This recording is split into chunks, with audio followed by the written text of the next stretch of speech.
Selamat petang, salam sejahtera. Bongkar, jangan tak bongkar, bongkar sampai semua orang tahu. Petang ini kita nak cerita tentang kemenangan besar Anwar Ibrahim yang terkini. Ini amat-amat kita ucapkan terima kasih dan tahniah kepada Anwar Ibrahim atas kehebatan ini. Ulasannya adalah Anwar Ibrahim ini masih aset kepada PKR ataupun liability. Kerana ramai orang yang mengatakan sudah tiba masanya untuk Anwar berundur. Ada yang mengatakan Anwar sudah tidak relevan, ada yang mengatakan Anwar ini sudah tua, Anwar sudah tidak punya aura, Anwar sudah macam-macam lah. Mereka kata Anwar tak boleh memberikan kemenangan lagi, dan yang paling teruk lagi, Anwar dituduh sebagai menipu semata-mata mau menjadi Perdana Menteri, dan ada yang mengatakan Anwar hanya Perdana Menteri tepi. Tapi baru-baru ini telah terbukti bahawa Anwar tidak pernah berbohong tentang sokongan yang dia peroleh untuk menjadi Perdana Menteri apabila telah didedahkan sendiri bukan oleh Anwar Ibrahim tetapi lawan dan musuh politik Anwar Ibrahim sendiri. Mereka lah yang memecahkan sendiri penipuan, pembohongan itu dan telah memenangkan pula Anwar. Tapi hari ini yang kita nak ulas adalah Anwar Ibrahim itu aset kepada PKR ataupun liability, beban kepada PKR. Mari kita cerita tentang ini. Saya ingin mengupas persoalan ini sempena Kongres PKR yang baru bermula hari ini, yaitu Jumaat 15 Julai. Anwar Ibrahim gagal menjadi Perdana Menteri, tapi itu bukan bermakna Anwar Ibrahim adalah liability kepada perjuangan PKR untuk menjadi kerajaan. Sebaliknya, pada pendapat saya setuju bahawa Anwar Ibrahim adalah aset besar kepada perjuangan reformasi, sesuatu yang besar, lebih besar daripada sekadar menjadi Perdana Menteri dan kerajaan. Kenapa Anwar yang memulakan gerakan reformasi? Sejak tahun 1998 masih gagal menjadi Perdana Menteri. Ini jawapannya. Aku nak kongsi pada kamu. Sebelum itu tinggalkan komen kamu dan jangan lupa ikuti terus pendedahan ini, kupasan dan ulasan ini supaya semua orang tahu, dan paling penting share video ini supaya semua orang tahu mengapa Anwar masih gagal menjadi Perdana Menteri walaupun berjuang sejak 1998. Ini memang panas. Kau pasti akan suka. Musuh utama Anwar dalam politik ialah golongan elit berkuasa di Malaysia dari dulu hingga kini.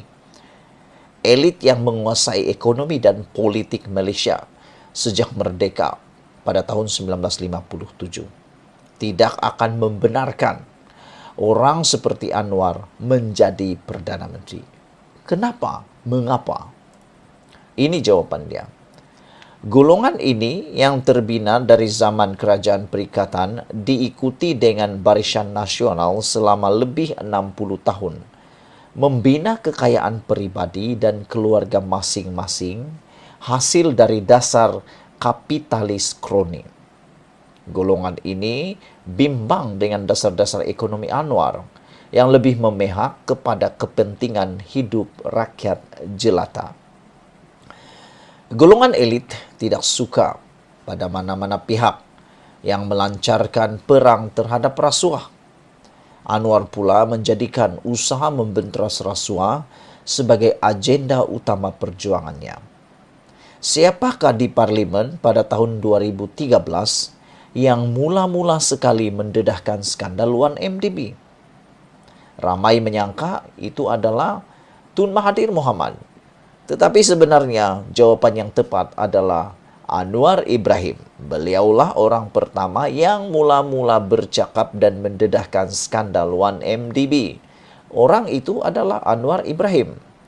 2 tahun kemudian, beliau dihumban ke penjara Sungai Buloh. Itulah harga yang Anwar terpaksa bayar kerana mendedahkan skandal rasuah.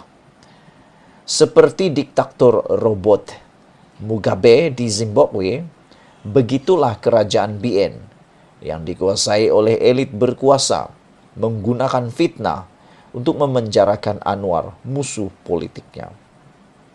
Selepas bebas dan kembali menjadi ketua pembangkang, apa antara isu rasuah yang Anwar suarakan? Beliau menuntut skandal keuangan yang didedahkan oleh kartel, didedahkan oleh kertas Pandora supaya dibahaskan di parlemen. Hal-hal seperti ini amat tidak disukai oleh golongan elit berkuasa. Sebenarnya, untuk berlaku adil kepada sejarah politik Malaysia, perjuangan reformasi yang ingin dibawa oleh Anwar telah dimulakan sejak tahun 1950-an dan 1960-an lagi oleh tokoh-tokoh politik terdahulu. Artinya, gerakan reformasi tidak bermula hanya pada zaman Anwar Ibrahim memimpinnya selepas beliau dipecat dari jawatan Timbalan Perdana Menteri pada bulan September 1998. Sebagai contoh, Aziz Ishak, Menteri Pertanian bawah Tunku Abdul Rahman, memulakan reformasi dengan bidang pengeluaran. Dalam bidang pengeluaran padi dengan memecahkan monopoli pembekalan baja pertanian. Dia terkenal dengan cadangan radikalnya untuk kerajaan membina kilang baja sendiri. Golongan elit berkuasa ketika itu marah dan bertindak. Tunku tunduk kepada mereka dan memecat Aziz sebagai menteri. Aziz kemudiannya ditahan di bawah Akta Keselamatan Dalam Negeri ISA dan dipenjarakan di kem tahanan. Anwar tahu, tapi dia degil. Anwar tahu sejarah itu semua, tetapi dia degil. Anwar masih hendak merombak tata kelola institusi-institusi penting kerajaan seperti Perkhidmatan Awam, SPRM, SPR, dan PDRM. Ini yang Anwar tegaskan berulang-ulang kali. Anwar begitu gairah dengan perjuangannya untuk membina tata kelola yang baik bagi institusi-institusi penting yang dianggapnya sebagai tiang seri kerajaan. Boleh bayangkan, adakah golongan elit berkuasa akan membenarkan Anwar dengan agenda reformasinya itu berjaya? Jawapannya mudah. Jawabannya tentu sekali tidak.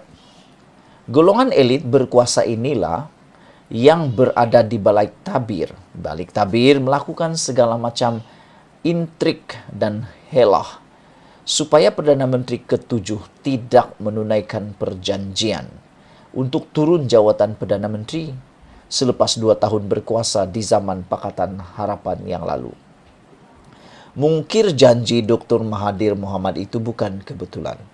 Ia adalah rancangan dalam Grand Design untuk menggagalkan Anwar menggantikan Dr. Mahathir menjadi Perdana Menteri. Pemimpin-pemimpin terdahulu seperti Dr. Burhanuddin Al-Hilmi, Ahmad Bustamam, Dr. Ishak Haji Muhammad Paksako pada 1950-an dan 60-an pernah membawa agenda perubahan ekonomi dan politik. Istilahnya tidak dipanggil reformasi, tetapi maksudnya sama, yaitu membawa perubahan yang lebih adil, lebih demokratik kepada rakyat. Golongan elit berkuasa ketika itu senang saja menekan pemimpin-pemimpin tersebut dengan melabel perjuangan mereka sebagai radikal. 3 pemimpin tersebut semuanya dipenjarakan bertahun-tahun di kem tahanan di bawah ISA. Tetapi golongan elit berkuasa sekarang pening kepala dengan Anwar, sebab Anwar tidak radikal perjuangannya. Anwar 16 tahun jadi sebahagian establishment UMNO dan BN sebagai menteri. Dari pengalamannya dalam kerajaan dahulu, Anwar tahu betul buruknya amalan kapitalis kroni, nepotisme, dan rasuah. Politik Anwar yang sederhana, tidak radikal, mudah difahami dan diterima oleh rakyat pelbagai kaum, termasuk golongan perniagaan tulen, bukan kroni. Ini yang menakutkan elit berkuasa. Pemimpin-pemimpin kiri terdahulu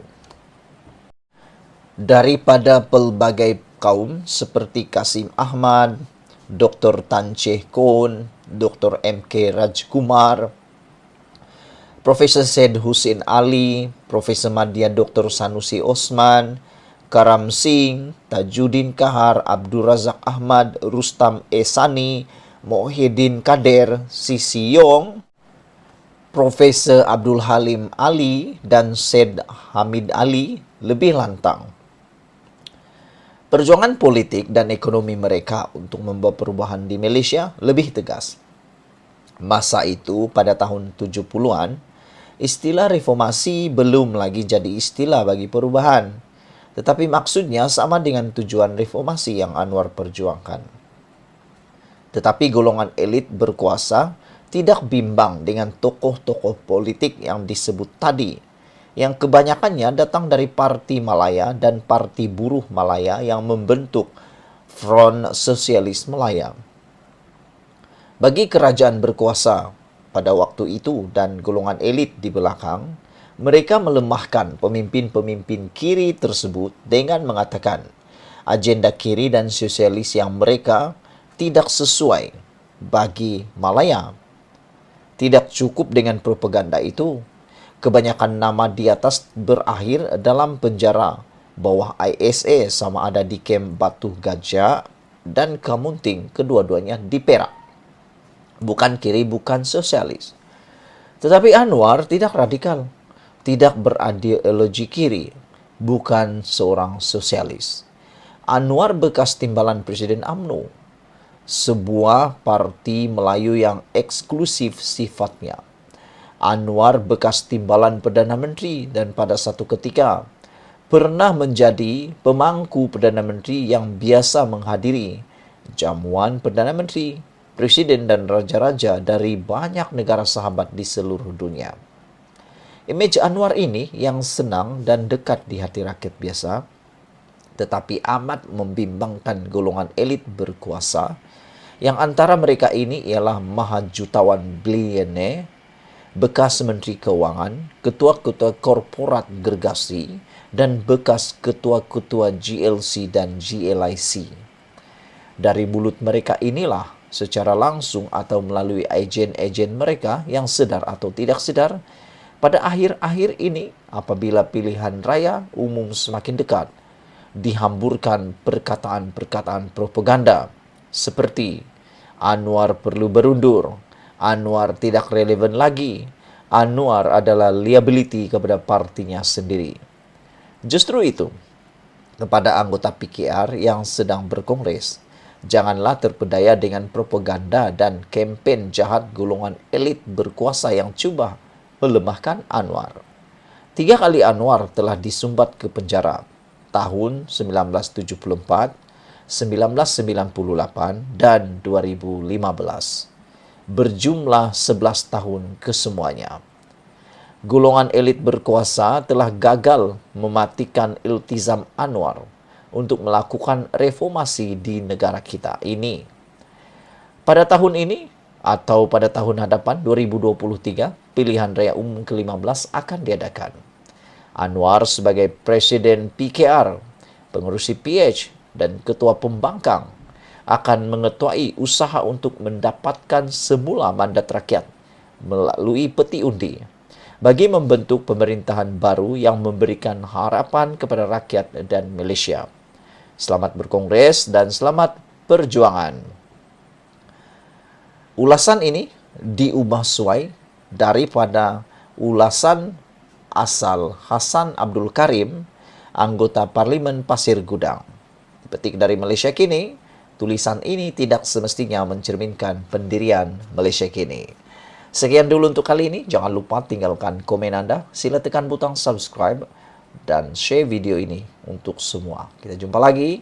Malaysia kita punya. Kita jaga sama-sama. Cintai Malaysiaku. Bye-bye.